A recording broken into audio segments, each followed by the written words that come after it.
오늘은 실전 손자병법에 대해서 이야기를 해보겠습니다. 내가 늘 말씀드리지만은 세상은 음양이죠. 착한 사람만 있는 게 아니죠. 착한 사람만 있어서도 안 되죠.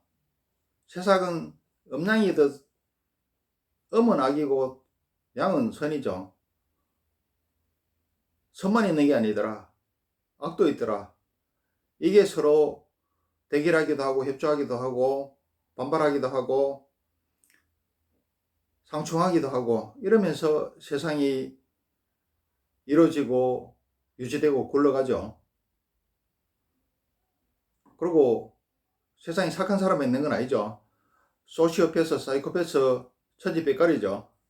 그래서 우리는 손자병법을 알아야 된다. 그것도 현실에 바로 쓸 수 있는 실전 손자병법에 대해서 알아야 되겠더라. 그래서 이제 책으로 이거를 설명을 하는데, 직접 사람을 1대1로 대놓고 강의를 해야 되는데, 강의를 하고 같이 생활을 해야 되죠. 그런데 이 유튜브로 해가지고 얼만큼 전달할 수 있을지, 또 얼만큼 여러분들이 배울 수 있을지,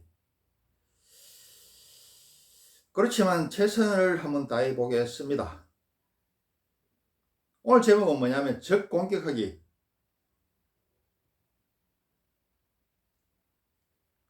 적 공격하기에 대해서 또 여러분들이 길게 하면은 또 지루해하고 또 머리 안 도니까 한 3, 4회에 걸쳐 가지고 나눠서 적을 어떻게 공격해야 되는지에 대해서 한번 알아보겠습니다. 적을 공격하는 것은 쟁취보면 기습이 최고죠. 동서고금 역사에서 기습만큼 더 좋은 건 없고 그 성공률이 높은 것도 없더라. 개인 간의 싸움은 어떻습니까? 선빵이죠. 그런데 이제 적을 공격하여 치명타를 주거나 파멸시키기 위해서는 공격할 것이라는 의도나 낌새 이런 걸 가서 낌새를 보여서는 안 된다. 기습이 제일 좋은데 기습을 하는 게 상대방한테 노출이 되면은 상대방이 대비를 하고 있겠죠. 대비를 하고 있다가 역공격이 올 수도 있고 상대방에 의한 선제 공격이 날아올 수도 있습니다. 그래서 내가 적을 공격하겠다 하는 의도나 낌새를 갖다가 나타내서는 안 된다.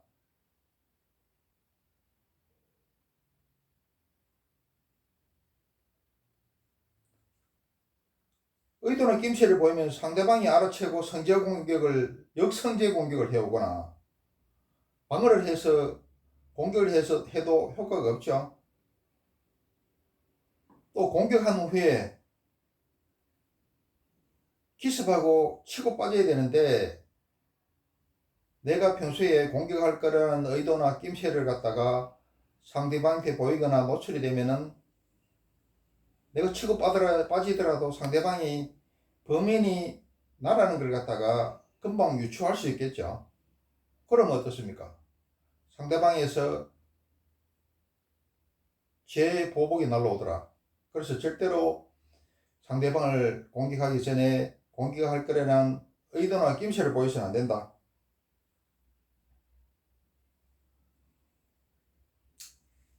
오히려 상대방을 공격할 의도가 있다면은 공격을 낌새는 의도가 도리어 보이지 않아야 돼요. 보이지 않고 한 단계 더 나아가서 일부러 친한 척 해야 된다. 평화공세를 해야 된다.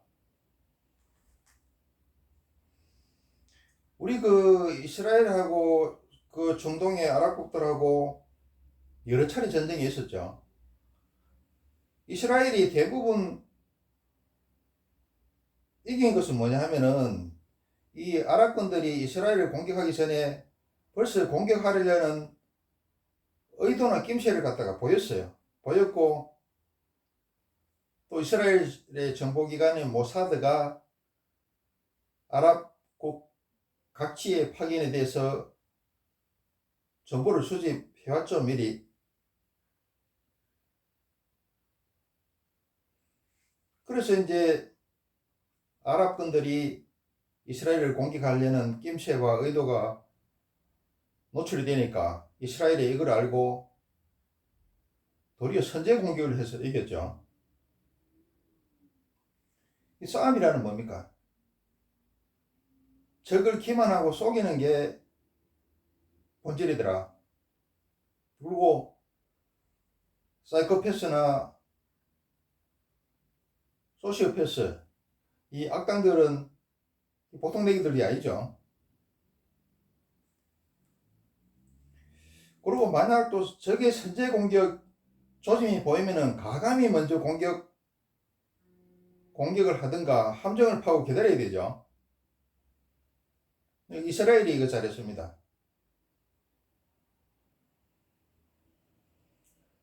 함정을 파고 기다리는 것도 이스라엘은 하지 못했어요. 근데 적이 공격할 거라는 의도와 낌새를 알아채고도 선제 공격을 못해서, 그 당시에 대비를 못해서 망한 게 뭡니까? 또 이스라엘이 또 아주 이집트한테도 대패를 한 적이 있어요. 왜 이스라엘이 계속 아랍군들하고 전쟁에서 계속 이기고, 또 이집트가 계속 그냥 쳐들어올 듯 말듯 하면서 계속 하니까 나중에는 방심을 했죠.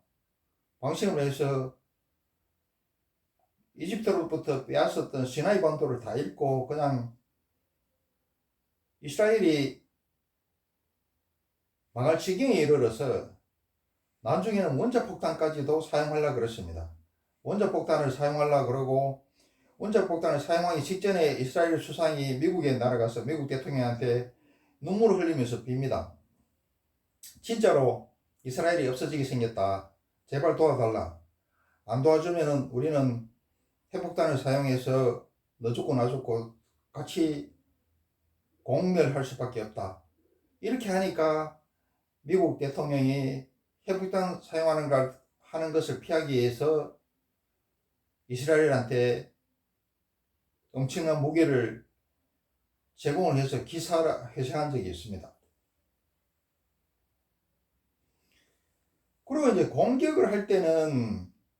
상대방을 공격을 할 때는 손자병법이 나와 있죠. 나를 알고 적을 알고 나에 대해서 알아야 되죠. 내가 뭐 육박자를 치고받는 걸 할 것 같으면 내가 깡이 어느 정도인지 힘이 어느 정도인지, 주먹을 어느 정도 쓰는지, 상대방은 어느 정도 깡이 있고 힘이 있고 주먹이 있는지 파악을 해야 되죠. 그리고 주변 상황과 역학관계를 알아야 됩니다. 뒷배경이 있는지 없는지, 이게 변호사를 동원할 건지 안 동원할 건지, 뭐 개인적으로 그렇고 국가적으로 그러면 동맹국이 있는지 없는지, 뭐 동맹국이 무기를 지원할 건지 뭘 말 건지 이런 거에 대해서 쭉 파악을 해야 된다. 그리고 어떻게 공격할 것인지, 언제 공격할 것인지에 대해서도 연구를 해야 됩니다. 국가 간에만 전쟁이 있는 것도 아니죠. 개인 간에도 전쟁이 일어나죠. 그래서 전쟁하듯이 상대방에 대해서 정찰과 정탐을 통해 가지고 상대방의 약점, 그 다음에 배후, 이런 걸 파악하고 이를 근거로 해서 효과적으로 공격할 전략 전술을 짜야 된다. 그리고 공격해야 된다. 또 공격 후에 상대방이 보복할 것에 대비해서 그에 대한 대비도 마련해야 합니다. 72년 그 메넨 올림픽, 그때 그 이스라엘 선수단 11명을 갖다가 팔레스타인입니까? 그중에서 검은 9월단이 학살을 했죠. 그 이스라엘 모사드가 어떻게 했습니까? 그 검은 9월단에 대한 사수산 조사와 정탐과 공격할 방법, 시기, 전력, 장소를 이걸 갖다가 치밀하게 계획을 세운 다음에 그 하나하나 찾아내 가서 거의 다 죽였습니다. 공격은 어떻게 해야 되느냐? 나의 강점으로 적의 약점을 쳐야 되죠. 나의 강한 면으로 적의 약한 면을 쳐야 된다. 그리고 아까 얘기했다시피 적을 공격하기 전에는 적한테 내가 공격할 것이라는 의도나 낌새를 갖다가 노출되면 안 된다 그랬죠. 그럼 상대가 역으로 선제 공격을 해오거나 안 그러면 함정을 파고 기다릴 수 있죠. 그래서 내가 상대방을 공격할 것 같으면 공격하기 전에 상대방을 갖다가 안심시키기 위해서 오히려 더 친하게 지내야 된다.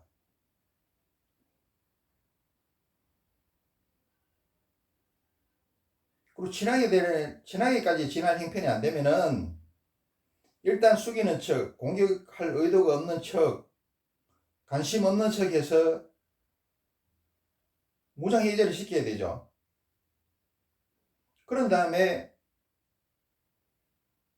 전력 경수를 철저히 세워서 기습을 해야 된다. 어떻습니까? 북한은 6.25 전쟁 남침 약 일주일 전에 북한에 감금되어 있던 민족 지도자 조만식 선생하고 남한에서 공산활동과 테러를 하다가 구속되어 있던 남노당 핵심 간부 이주하, 김삼용 등과의 교환을 제의하는 등 위장 평화 공세를 했습니다. 그래서 남한 군대는 1950년 6월 11일 발령되었던 비상경계령을 6월 24일 0시에 해제하고 전 장병의 2분의 1에게 휴가, 외출, 외박을 허용했죠.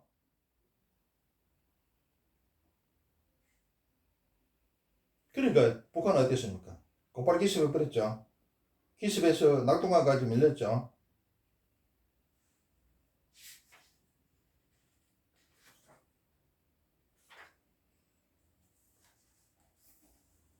그리고 이장평화 공세를 하고 그 다음에 또 뭘 해야 되느냐, 그 다음 단계로 옆에서 슬쩍 한번 찔러봐야 돼요. 상대방 영향이 어느 정도 되는지, 어떻게 반응하는지, 주변 세력이라든지 이런 게 어떻게 실질적으로 움직이는가에 대해서 알아보기 위해서 옆에서 슬쩍 한번 찔러서 반응을 봐야 된다. 예를 들면 북한은 6.25 전쟁 전에 38선에서 수시로 소규모 국지전을 갖다가 일으켰습니다. 그러니까 맨날 소규모 국지전을 일으키니까 이렇게 보니까 남한의 실질적으로 군대라든지 무기라든지 이런 게 개판이거든. 또 맨날 국지전을 일으키니까 남한에서 생각하기에 또 저놈들 또 저런다, 저러다 또 말겠지, 이렇게 생각하는 거야. 늘상 있는 일로 그냥 뭐 처음에는 긴장하다가 나중에는 무시하는 거야. 그리고 북한이 6.25 전쟁 전에 38선에서 수시로 국지전을 일으켜도 미국은 도와줄 생각 안 해. 끄떡도 안 해. 그건 잘 됐다 이거야. H선 아닙니까? 그것도 있는 데다가 발표했는 데다가 실질적으로 북한이 38선에서 남한 군대를 집중돼 보니까 미군이 안 도와주더라 이거야. 응? 다 파악했죠?